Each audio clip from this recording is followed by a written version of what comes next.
E desde que a pandemia teve início, muitos deputados estaduais apresentaram projetos de leis e indicações ao Poder Executivo, para assim contribuir com o enfrentamento ao novo coronavírus. Além disso, muitas polêmicas também se formaram, como a do retorno às aulas. E não é apenas a educação que está no olho do furacão, tem também aí essa polêmica gigantesca da Previdência até hoje sem solução. E é para falar sobre estes e outros assuntos que está ao vivo aqui no Jornal do Meio-Dia, o deputado estadual Paulo Araújo, do PP. Boa tarde, deputado. Boa tarde. Deputado, na educação aí, os deputados aprovaram lá que não era para reiniciar as aulas enquanto os professores não fossem totalmente imunizados, aí a Justiça derrubou e mandou todo mundo retornar às aulas. Qual a posição da Assembleia agora? A Assembleia, quando trouxe essa discussão para a Casa de Leis, foi no momento onde nós iniciávamos o processo de vacinação. Um número muito baixo de vacinação, vacinando naquele momento o grupo de idosos, se eu não me engano, acima de 55 anos. Essa discussão ela começou lá em maio, junho. Então, a Assembleia teve um posicionamento naquele momento diante do indicador e do perfil epidemiológico. Hoje seria outro posicionamento, hoje, deputado? Vamos analisar o perfil epidemiológico de cada município. Tem município que conseguiu avançar muito. Vou dar um exemplo aqui, Cuiabá. Cuiabá está vacinando acima de 40 anos de idade.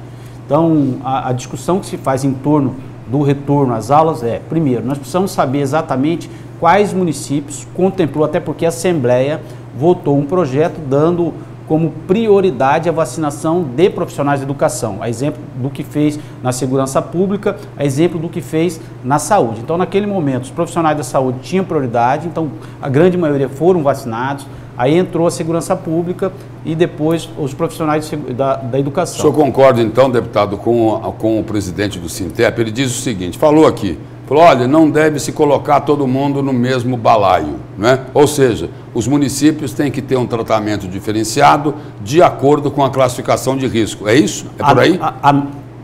Tecnicamente seria isso. Por outro lado, nós precisamos saber dos profissionais da educação, de acordo com a prioridade que foi dada. Eu acredito que a grande maioria dos profissionais de educação se vacinaram. Se os profissionais de educação se vacinaram, e a grande maioria eles se concentram acima da faixa etária de 40 anos, com a priorização que foi dada pelo governo do estado e pela Assembleia Legislativa, nós precisamos fazer um censo para saber.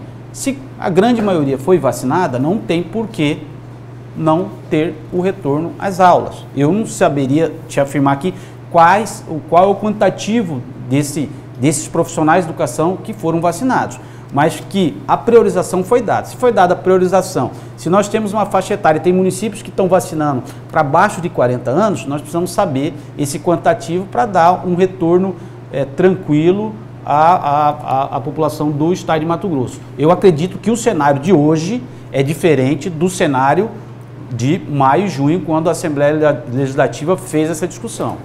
Deputado, e se por acaso houver aí um surto, principalmente por causa dessa nova variante que foi confirmada em um jovem de 15 anos, tendo em vista que este grupo não está nem previsto em Mato Grosso para ser vacinado, que medidas o senhor diria que são necessárias para evitar o contágio ainda maior? Olha, se tiver novamente uma crescente nos casos de contaminação, um perfil crescente de contaminação, o que é que dizem os cientistas, né? Distanciamento, isolamento, aquelas medidas impopulares. Se continuar crescendo a números semelhantes a do começo do ano ou do final do ano, não tenha dúvida que qualquer um governante vai tomar essas medidas impopulares no campo técnico. Agora, na questão da vacina, da educação, volto a dizer, quando a Assembleia fez essa discussão, lá em maio e junho, nós tínhamos um cenário diferente, porque foi dado a priorização à vacina, à Secretaria, aos órgãos da segurança pública e à educação. Nós precisamos saber o censo. Se nós temos um censo, um quantitativo grande de profissionais, ou quase todos eles vacinados pela primeira e pela segunda dose de vacina, eu não teria por que não voltar às aulas. Eu não saberia afirmar qual é esse percentual. Deputado, indo para a Previdência, a gente acompanhou agora há pouco aqui o governador de Mato Grosso e um desembargador batendo boca por conta da Previdência que ainda não se resolveu. Até quando os aposentados vão ficar nessa agonia, hein, deputado? Olha, Lúcio, eu sou servidor de carreira da Secretaria Estadual de Saúde e desde o primeiro momento, assim, não escondo de ninguém que sou deputado que defende o servidor público e defendo o serviço público. Então, primeiro, a Previdência Nacional, ela traz, na questão das doenças impactantes, 2 vezes o teto do INSS e a isenção até o teto do INSS para aposentados e pensionistas. No geral. No geral. Então, aqui no estado de Mato Grosso, a alíquota previdenciária é de 14%, acima aqui estão, de um salário... quiseram reinventar a roda, é isso? Acima de um salário mínimo para cima, 14%. Nós fizemos um acordo com o governo do estado, falou, governo, vamos achar governador, vamos achar um ponto de equilíbrio. E nós avançamos numa construção, juntamente com 15 deputados, que nós iríamos aumentar essa isenção dessa alíquota previdenciária para 3 salários mínimos. E depois escalonando, 3 salários mínimos até R$9.000, né?